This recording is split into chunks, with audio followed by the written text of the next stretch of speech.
안녕하세요. 오늘도 여러분께서 보내주신 자료들 보면서 좀 깊게 얘기 나눠볼까 하는데요. 2025년 10월 20일, 바로 지금 시점에서 곧 다가올 10월 말, 한국 부동산 시장이랑 또 세계 경제가 어떻게 돌아갈지 그 핵심 흐름이랑 쟁점들을 좀 명확하게 짚어보는 게 오늘 저희 목표입니다. 네, 저희가 오늘 볼 핵심 자료는 2025년 10월 부동산 및 세계 경제 분석 보고서입니다. 이걸 바탕으로 지금 정부 규제랑 시장이 팽팽하게 줄다리게 하는 모습, 또 점점 불안해지는 전세 시장, 그리고 글로벌 경제 변수들이 우리 부동산 시장에 주는 영향까지 한번 속 시원하게 풀어보겠습니다. 바로 시작해볼까요? 자, 그럼 먼저 지금 한국 부동산 시장, 특히 이제 10월 말 상황을 한번 보죠. 자료를 보면 큰 흐름이 딱 세 가지 키워드로 요약되는 것 같아요.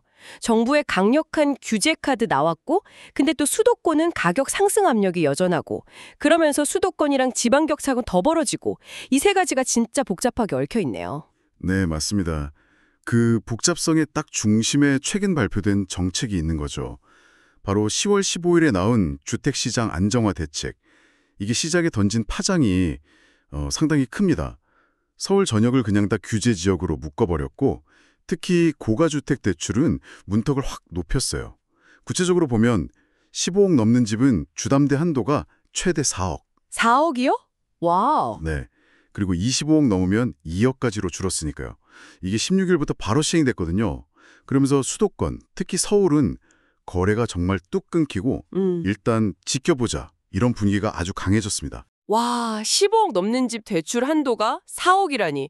이건 정말 시장에 찬물을 확 끼얹는 수준이었겠는데요? 근데 또 재미있는 건 자료 보니까 이렇게까지 규제를 하는데도 서울 안에서도 뭐랄까 똘똘한 한 채 있잖아요. 신축이나 입지 좋은 아파트, 여기는 수요가 여전하다는 분석이에요. 급매물이 나오면 바로 소화된다는 거죠. 네, 맞아요. 그게 현재 시장의 좀 이중적인 모습입니다. 단기적으로는 규제 효과 때문에 좀 잠잠해지는 것 같아도 결국 장기적으로는 공급이 부족할 거다. 이런 불안감이 사람들 사이에 여전히 크거든요. 네네. 그래서 좋은 입지에 대한 선호는 꺾이지 않는 거죠. 이런 서울 분위기랑은 완전 딴판으로 지방은 상황이 계속 안 좋다면서요? 그렇습니다. 5대 광역시나 다른 지방들은 수도권처럼 강력한 규제 압박은 덜 받죠. 하지만 더 근본적인 어려움이 있어요. 계속되는 인구 유출이라든가 아니면 지역 기반 산업의 활력이 떨어지는 그런 구조적인 문제들요. 아, 구조적인 문제요? 네, 이것 때문에 매매 가격도 그렇고 거래량도 좀처럼 회복을 못하고 침체가 길어지는 모습입니다. 흔히 말하는 양극화, 이게 단순히 가격 차이만 얘기하는 게 아니라 시장의 활력 자체가 지금 극명하게 갈리고 있는 거죠. 그렇군요. 수도권은 규제 속에서도 어떻게든 움직이려는 힘이 있는데 지방은 그 동력 자체가 약해지고 있다 이런 말씀이시네요? 네, 정확합니다. 매매 시장이 이렇게 좀 얼어붙는 분위기인데 사실 더 많은 분들이 체감하시는 건 전세 시장일 것 같아요. 자료에서도 심각한 불안정성 이런 표현까지 썼더라고요. 구체적으로 뭐가 그렇게 문제인가요? 여기서 제일 중요한 키워드는 공급 부족입니다. 딱 이거예요. 공급 부족이요? 네, 앞에서 얘기했던 그 매매 시장 규제, 특히 대출을 꽉 조이니까 전세를 끼고 집을 사는 갭 투자 방식이 사실상 힘들어졌잖아요. 네, 그렇죠. 이 갭 투자가 줄어드니까 시장에 전세로 나올 수 있는 집 자체가 줄어든 거죠. 아, 여기에 결정적으로 2025년 하반기에 수도권 신규 아파트 입주 물량이 작년이랑 비교해서 눈에 띄게 감소할 걸로 예상됩니다.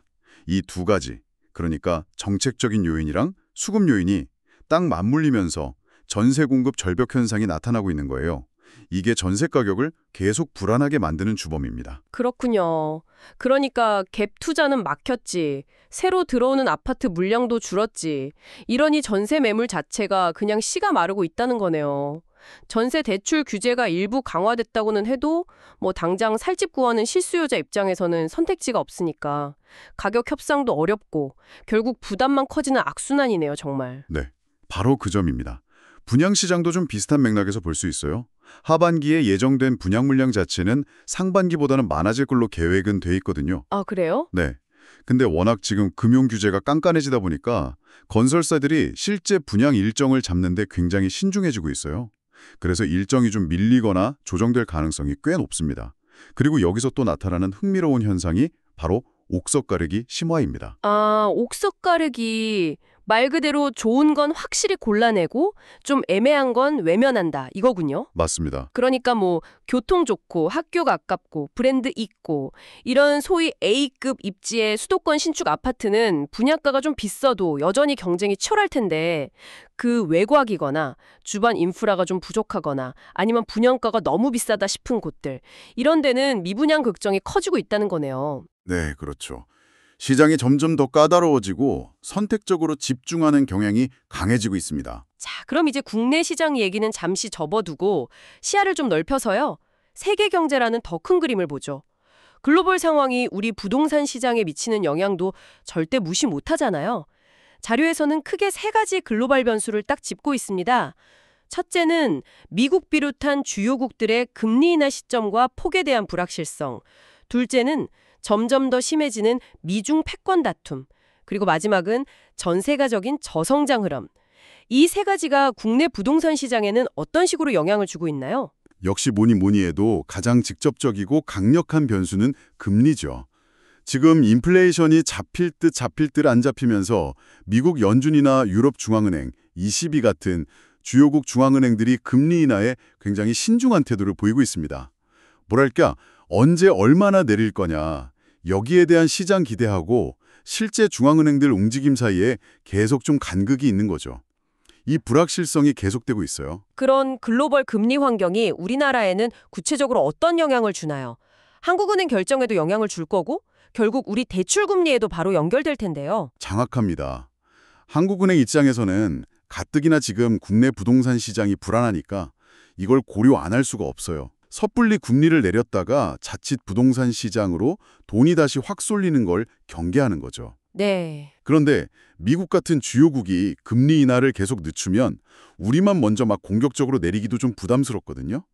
결국 글로벌 금리 인하가 늦어질수록 국내 시중은행들의 대출 금리도 높은 수준에서 계속 머무를 가능성이 큽니다. 아, 그럼 부담이 계속되겠네요. 그렇죠. 이건 새로 집 사려는 분들한테는 자금 도달 비용 부담을 키우고 또 이미 변동금리로 대출받은 분들, 소위 영끌 쪽들에게는 이자 상환 부담을 가중시키죠. 한마디로 부동산 매수 심리 전반을 위축시키는 아주 강력한 요인입니다. 그렇군요. 흥미로운 점은 이런 금리 부담은 기관 투자자들이 주로 관심 갖는 상업용 부동산보다는 개인들이 많이 참여하는 주택시장에 더 민감하게 작용한다는 분석이 있어요. 듣고 보니 금리 하나만 봐도 시장 온도가 확 달라질 수 있겠네요. 두 번째 요인, 글로벌 저성장 기조는 어떤가요? 우리나라도 올해 1%대 성장률을 벗어나기 어렵다는 전망이 많던데요. 네, 맞습니다. KDI 같은 주요 기관들이 2025년 한국 경제 성장률 전망치를 1% 초중반대 이 정도로 보고 있습니다. 건설 투자 위축이나 수출 증가세 둔화가 주요 원인이고요. 이렇게 국가 경제 전체 파이가 커지는 속도가 느려지면 당연히 가계소득 증가세도 둔화될 수밖에 없죠. 그렇죠. 당장 먹고 사는 문제가 팍팍해지는데. 네. 그런데 선뜻 큰 빚을 내서 부동산 같은 자산을 사기는 좀 어려워지잖아요.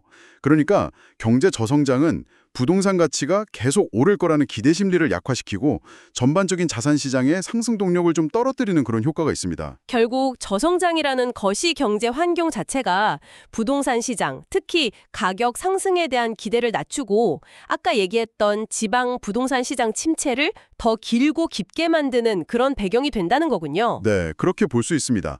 마지막으로 지정학적 리스크, 즉 미준 패권 경쟁하고 공급망 재편 문제도 짚어봐야 합니다. 지금 반도체나 배터리 같은 첨단 기술, 핵심 산업 공급망 놓고 미국이랑 중국이 계속 힘겨루게 하고 있지 않습니까? 네, 그렇죠. 계속 뉴스에 나오죠. 그냥 우리나라 수출 기업들 실적에 영향을 주고요.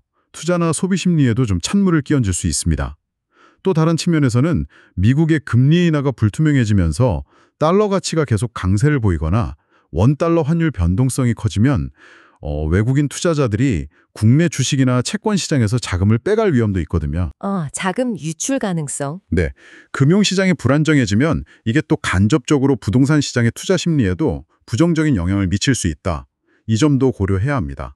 자, 그럼 지금까지 살펴본 국내 요인, 또 국외의 요인들을 한번 퍼즐 맞추듯이 종합해 볼 시간이네요. 2025년 10월 말 한국 부동산 시장 모습은 어떨까요? 한편에서는 정부가 안정화 대책이라는 강력한 브레이크를 딱 밟고 있는데 다른 한편에서는 서울의 핵심지 공급 부족이라는 오래된 문제랑 또 금리 불확실성, 저성장 이런 외부 변수들이 계속 시장을 흔드는 그야말로 좀 안개 속 형국 같아요. 네, 정말 정확한 진단이십니다. 단기적으로는 10.15 대책 효과로 수도권 매매 시장은 확실히 거래가 줄면서 숨고르기 양상을 보일 겁니다. 가격 급등세는 일단 멈추겠죠. 일단 멈춘다. 네, 하지만 이걸 시장의 어떤 추세적인 하락 전환으로 보기는 좀 어렵습니다. 왜냐하면 대출 규제가 아무리 강하고 경제 성장세가 둔화된다 해도 서울이랑 수도권 핵심 지역의 좋은 입지, 신축 아파트에 대한 근본적인 수요는 여전히 탄탄하기 때문이에요. 아, 수요는 여전하다. 네, 여기에 더해서 전세 시장의 극심한 공급 부족, 이게 매매 가격이 크게 떨어지는 걸 막는 강력한 지지선, 뭐랄까 하방 경직성으로 작용할 가능성이 높습니다. 하방 경직성, 가격이 잘 안 떨어진다는 거죠? 그렇죠. 쉽게 말해서 가격이 내려가기 어려운 구조적인 요인들이 여전히 존재한다는 겁니다. 결국 이 모든 걸 종합하면 확실한 건 시장 전체가 다 같이 오르거나 내리기보다는 좋은 곳과 그렇지 않은 곳의 차이가 더 극명하게 벌어지는 초양극화 현상. 이게 심화될 거라는 전망이네요. 어찌 보면 규제가 오히려 이런 현상을 좀 부추기는 측면도 있어 보이고요. 네, 그런 분석도 충분히 가능합니다. 오늘 저희는 여러분이 공유해 주신 자료를 바탕으로 2025년 10월 말 한국 부동산 시장의 현재와 또 가까운 미래를 좀 입체적으로 조망해 봤습니다. 정보 규제라는 인위적인 힘, 그리고 수요 공급이라는 시장의 힘이 팽팽하게 맞서는 모습, 또 좀처럼 해결될 기미가 안 보이는 전세난의 심각성, 그리고 금리, 성장률, 미중 관계 같은 글로벌 변수들이 국내 시장에 미치는 복합적인 영향까지 쭉 살펴봤습니다. 오늘 논의된 내용 중에서 꼭 기억해야 할 핵심 포인트를 꼽으라면 저는 한 3가지 정도 말씀드리고 싶어요. 첫째는 입지랑 상품 가치에 따른 시장의 양극화는 이제 정말 거스를 수 없는 대세다라는 점. 양극화. 네. 둘째는 국내외 경제 상황, 특히 미국 연준의 움직임에서 비롯되는 금리 변수가 앞으로 시장 방향을 결정하는데 가장 중요한 키가 될 거라는 점. 금리 중요하죠. 네. 그리고 셋째, 정부의 정책적 개입과 수요와 공급이라는 시장의 기본 원리 사이의 줄다리기가 계속될 거라는 점입니다. 특히 자료에서도 계속 강조됐듯이 서울 같은 핵심 지역의 우량주택 공급 부족 문제는 이게 단기에 해결되기가 어렵거든요. 그래서 앞으로도 계속 시장을 움직이는 중요한 변수가 될 겁니다. 여기서 한 걸음만 더 나아가서 이런 질문을 던져볼 수도 있을 것 같아요. 오늘 분석 들어보니까 강력한 규제나 경기 침체 우려에도 불구하고 사람들이 원하는 핵심 지역, 좋은 집에 대한 수요는 정말 끈질기게 이어지고 있거든요.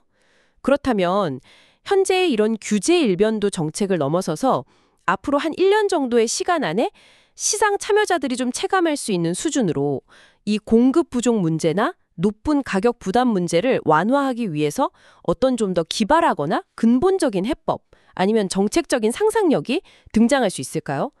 물론 이건 오늘 자료에는 없는 내용이지만 우리가 앞으로 시장을 내다볼 때 계속 좀 고민해봐야 할 중요한 질문인 것 같습니다.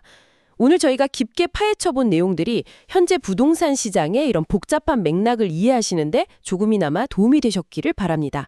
이것으로 오늘 분석은 마무리하겠습니다.